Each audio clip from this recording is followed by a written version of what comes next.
কয়েকটা বার ধাক্কা দেওয়ার পরেও কি আমরা গুনাহ থেকে বাঁচার চেষ্টা করতেছি? ভূমিকম্পের পরে কি মসজিদে মুসল্লি বাড়ছে? এজন্য আরো কঠিন ভূমিকম্পের বার্তা দিচ্ছে মিডিয়া। গুনাহ যত বাড়বে এরকম জমিন বরদাস্ত করবে না, জমিন গ্রাস করে ফেলবে। রাতে ঘুমিয়ে আছেন, পুরা বিল্ডিং সহ মাটির নিচে ধসে যাবে, রসুলের হাদিস। শরীয়তপুরের একটা থানার নাম নড়িয়া। কিছুদিন আগের ঘটনা, রাতের বেলা একটা গ্রাম পানির নিচে চলে গেছে। বড় কঠিন হালাত। এগুলো আমাদের গুনার ফসল। মানুষ এখন গুনাহকে গুনাহ মনে করেন। সারা রাত আমরা মোবাইল নিয়ে ব্যস্ত থাকি, সারাটা রাত ফেসবুকে ব্যস্ত। কি করি আমরা? গুনাহ করি, চোখের গুনাহ, হাতের গুনাহ, জবানের গুনাহ।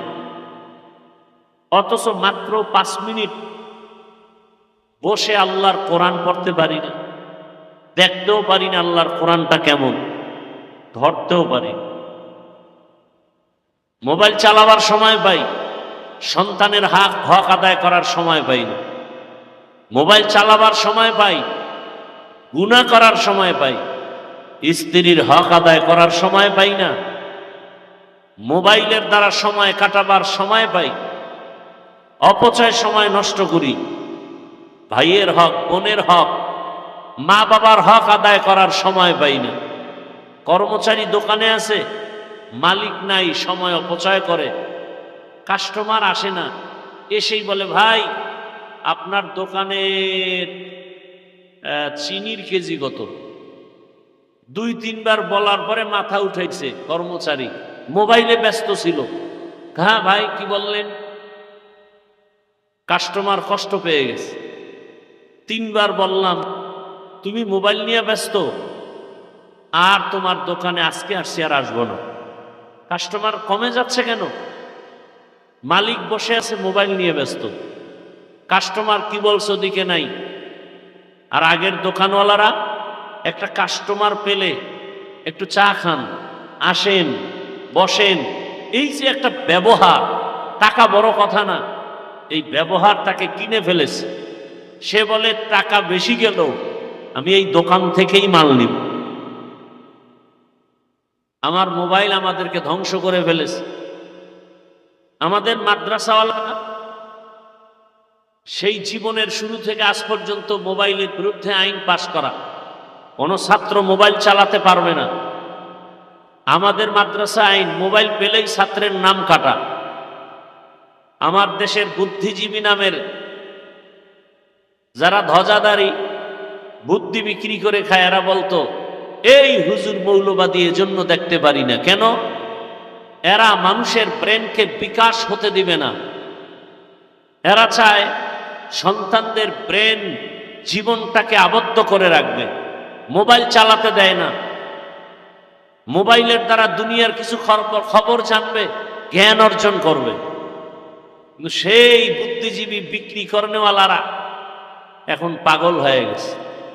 মোবাইল আমাদের সন্তানদের লেখাপড়া ধ্বংস করেছে, চরিত্র ধ্বংস করেছে, যৌবনকে ধ্বংস করেছে, জীবনটাকে ধ্বংস করেছে। শোনা যায় কিছু কিছু ভার্সিটির ভেতরে মোবাইলের উপরে কড়া নির্দেশনা দেওয়া হয়েছে, মোবাইল ছাত্র ক্লাসে নিয়ে আসতে পারবে না। তাহলে ইসলাম ছাড়া এ সমাজে কোনোদিন শান্তি দেওয়া সম্ভব না। ব্যক্তি, পরিবার, রাষ্ট্রে শান্তির একমাত্র ঠিকানার নাম ইসলাম। যতদিন পর্যন্ত জমিন ইসলাম বাস্তবায়ন হবে না, ততদিন পর্যন্ত জাতি শান্তির চেহারা দেখবে না, সম্ভব না। ইসলাম বলে দুজন যখন দেখা হয় প্রথমে সালাম দাও। এটা ইসলাম শিখিয়েছে, আর কেউ শিখায় নাই। ইসলাম বলে বড় যারা থাকবে তারা ছোটকে ভালোবাসার নজরে দেখবে, মায়ার নজরে দেখবে। ছোটরা বড়দেরকে সবসময় সম্মানের নজরে দেখবে। ইসলামের এই কথা যদি আমরা মানি, সব বড়রা ছোটদেরকে মায়ার নজরে দেখবে। আল্লাহর কসম, আমার বাংলাদেশের এই সমাজে কোনোদিন বড়রা আর ছোটদের উপরে জুলুম করবে না। ছোটরা যদি বড়দেরকে শ্রদ্ধার নজরে দেখে, কোনোদিন ছোটরা বড়দের সাথে বেয়াদবি করবে না। এটা ইসলাম পারে, আর কেউ পারে না। ইসলাম কি বলে? কর্মচারী কাজ করে, ঘাম ঝরার আগে বেতন দাও।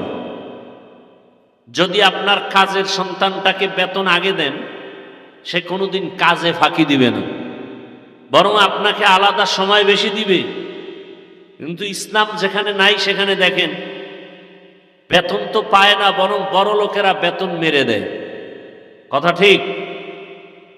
এমনকি আমার মা বোন পর্যন্ত যারা বিভিন্ন ফ্যাক্টরিতে কাজ করে, বেতন আদায়ের জন্য রাস্তায় তাদের মিছিল করতে হয়।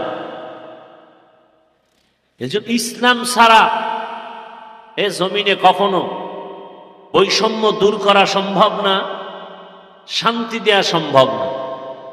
আর সেই ইসলামের দুর্গ এক একটা মাদ্রাসা।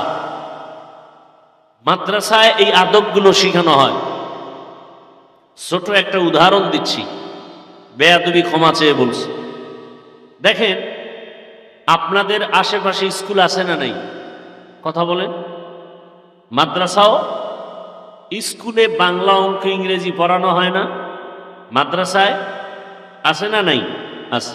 দেখেন, স্কুলে 1-এর ছাত্র যখন যায়, ক্লাস 1-এ পড়বে, মাদ্রাসায় আসে, তাকে একটা বই দেওয়া হয়, আদর্শ লিপি, স্বরবর্ণ ব্যঞ্জন বর্ণ শিখানো হয়।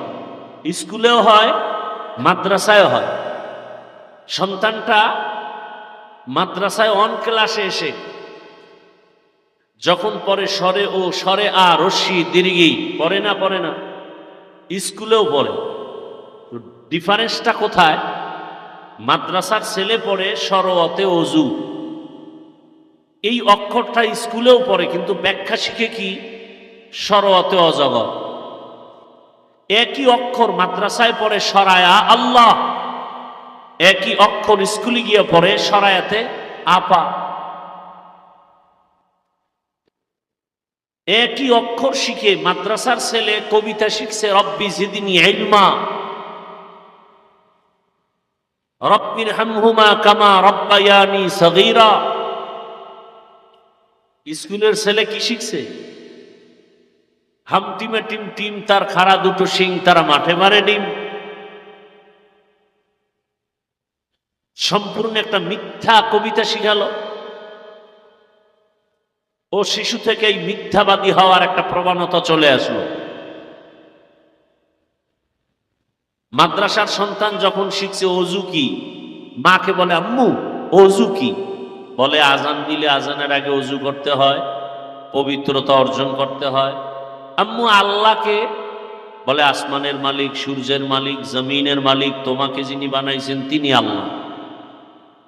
ওই স্কুলের ছেলে মাকে বলে আম্মু অজগর কি?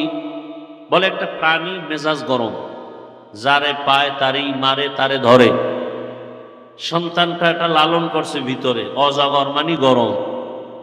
বাসায় গিয়া মাঝে মাঝে মেজাজ গরম, গ্লাস ভাঙে, প্লেট ভাঙে, সুকেশ ভাঙে। মা কয় বিষয় কি? বলে অজগর। কি? দেখেন, এটা পরিবেশ, এটার নাম পরিবেশ। বাসে লেখা থাকবেন ধূমপান নিষেধ, এরপর সবাই করে।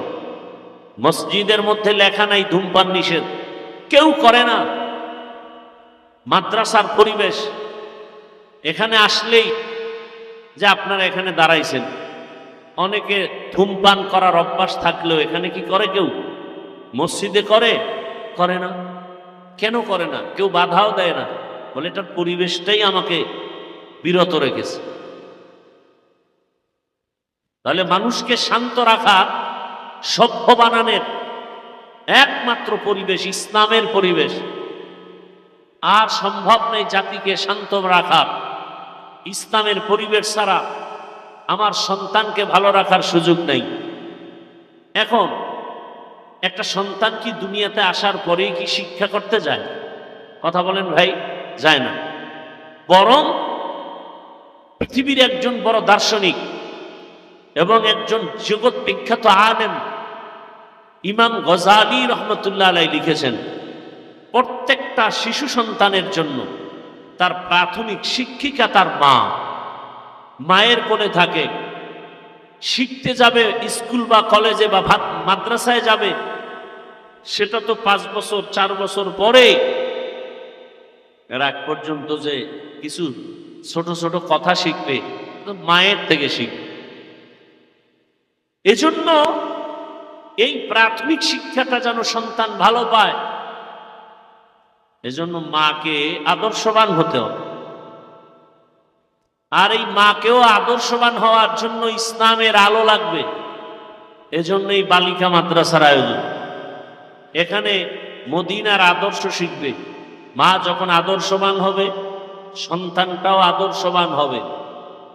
গাছ ভালো হলেই তো ফল ভালো হয়, মা বাবার আদর্শ ভালো হলেই সন্তান ভালো হয়।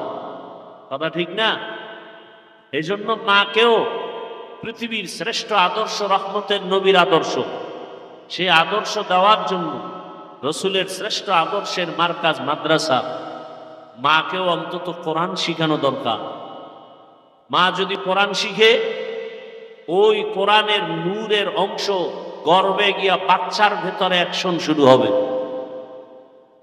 যেই মা কোরআন তেলাওয়াত করবে, ওই মায়ের উপরে আল্লাহর রহমত আর সাকিনা অবতীর্ণ হবে। ওই ঘরের সন্তান ডাক্তার হলেও জগৎ বিখ্যাত ডাক্তার হবে। ওই মায়ের সন্তান ইঞ্জিনিয়ার হলেও জগৎ বিখ্যাত সর্বোচ্চ সম্মানের ইঞ্জিনিয়ার হবে।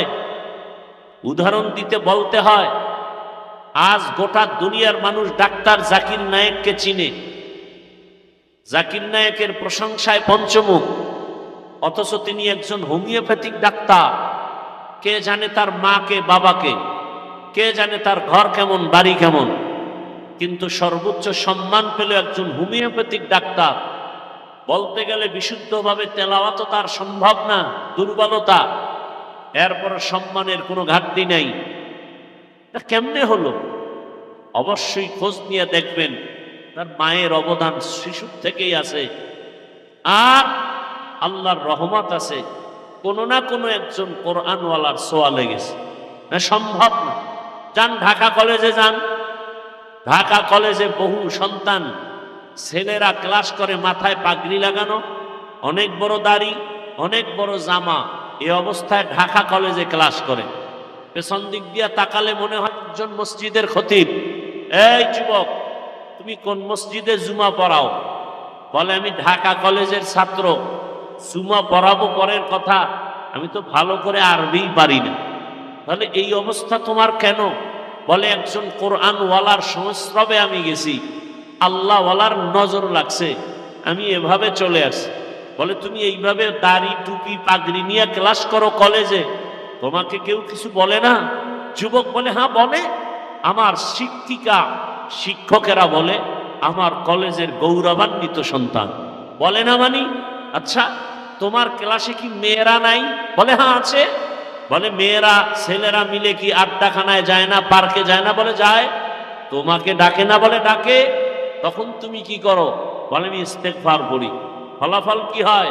বলে মেয়েরাই 2-1 দাঁড়ায় বলে ও আল্লাহর লাইনে আছে, তো ওকে ছেড়ে দাও, আমরা চলো। আমি বানায় বলতেছি, এই ঢাকা কলেজের ছেলেরা নামাজি নাই? বলো, যুবকরা বলো। একটা পরিবেশের কোরআনের ছোঁয়া লাগা ছাড়া সম্ভব না। এজন্য বলার সময় কম, আমি বহুদূর চলে যাব। মূলত এখানে শুধু দোয়া করতে আসছি মোহাব্বতের টানে। আমি সূরা পড়ছিলাম, ইকরা বিসমি রাব্বিকাল্লাযী খালাক, মনে আছে না? আল্লাহ বলেন পড়ুন হে রাসূল আপনার রবের নামে। খালাকাল ইনসানা মিন আলাক, যিনি সৃষ্টি করেছেন মানুষকে জমাট রক্ত থেকে। ইকরা ওয়া রাব্বুকাল আকরাম, আপনি পড়ুন এবং রবের প্রশংসা করুন। আল্লাযী আল্লামা বিল কলম, যিনি জ্ঞান দান করেছেন কলমের দ্বারা। আল্লামাল ইনসানা মা লাম ইয়ালাম, মানুষকে এমন জ্ঞান শিক্ষা দিছেন আল্লাহ, যে জ্ঞান সম্পর্কে মানুষ ছিল অজানা, অনবহিতদের অন্তর্ভুক্ত। নবীজি বলেন, খায়রুকুম মান তাআল্লামাল কুরআন ওয়া আল্লামাহ, যারা কোরআন শিখে অন্যকে শিখায় এরা পৃথিবীর শ্রেষ্ঠ মানুষ, এদের মতো শ্রেষ্ঠ মানুষ আর কেউ নাই। এই যে ইকরা বিসমি রাব্বিকাল্লাযী খালাক, আপনাদের জানা আছে অবশ্যই। আল্লাহ কোরআন নাজিলের যখন সূচনা করেছেন এই সূরা দিয়েই তো, নাকি? এর পটভূমি কি ছিল, কাইফিয়াত কি ছিল? রাসূল হেরা পাহাড়ে জিবরাইল আমিন আসছেন, সিনার সাথে লাগায়া মৃদু চাপ দিলেন। জিবরাইল বললেন ইকরা, নবী বললেন মা আনা বিকারিন, আমি পড়তে জানি না। জানা থাকলে বলেন তো এখানে কয় চাপ দেওয়া হয়েছিল? জানেন না কেউ? 3 চাপ।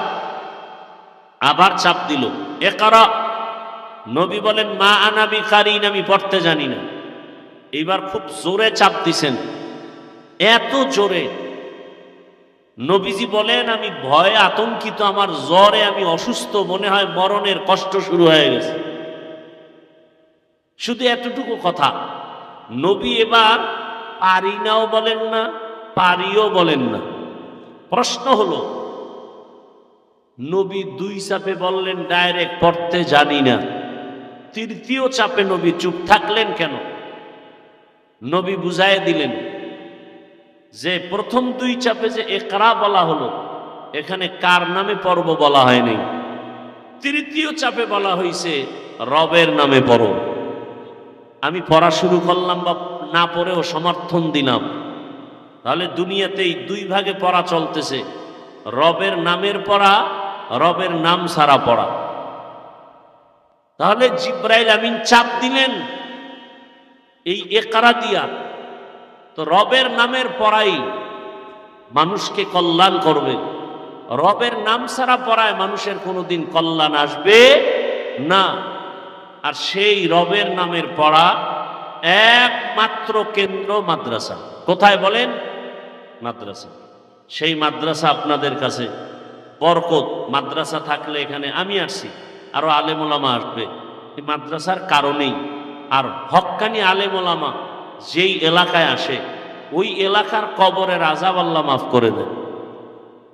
তাহলে এই বরকত থেকে বঞ্চিত যেন আমরা না হই, আল্লাহ পাক এই মাদ্রাসার খেদমতে আমাদের সবাইকে সহযোগী হিসাবে কাজ করার তৌফিক দান করেন।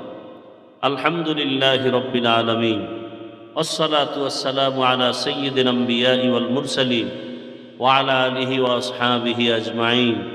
ইয়া আরহামার রাহিমিন, ইয়া আরহামার রাহিমিন, ইয়া আরহামার রাহিমিন।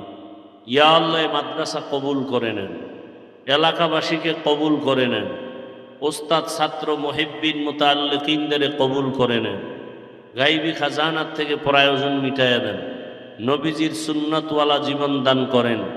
আয় আল্লাহ, আমার দেশকে ইসলামের জন্য কবুল করে নেন, উম্মতের অন্তরে মোহাব্বত বাড়াইয়া দেন, ওলামা মাশায়েখ এক বানাইয়া দেন। আয় আল্লাহ, গুনাহমুক্ত জীবন দান করেন, ঘরে ঘরে সুন্নতের আমল জারি করে দেন, কোরআন তেলাওয়াত জারি করে দেন। আমার যুবক ছাত্রদেরকে কবুল করে নেন, মুরব্বীদের কবুল করে নেন, মা বোনদের কবুল করে নেন, ব্যবসায়ীদের কবুল করে নেন।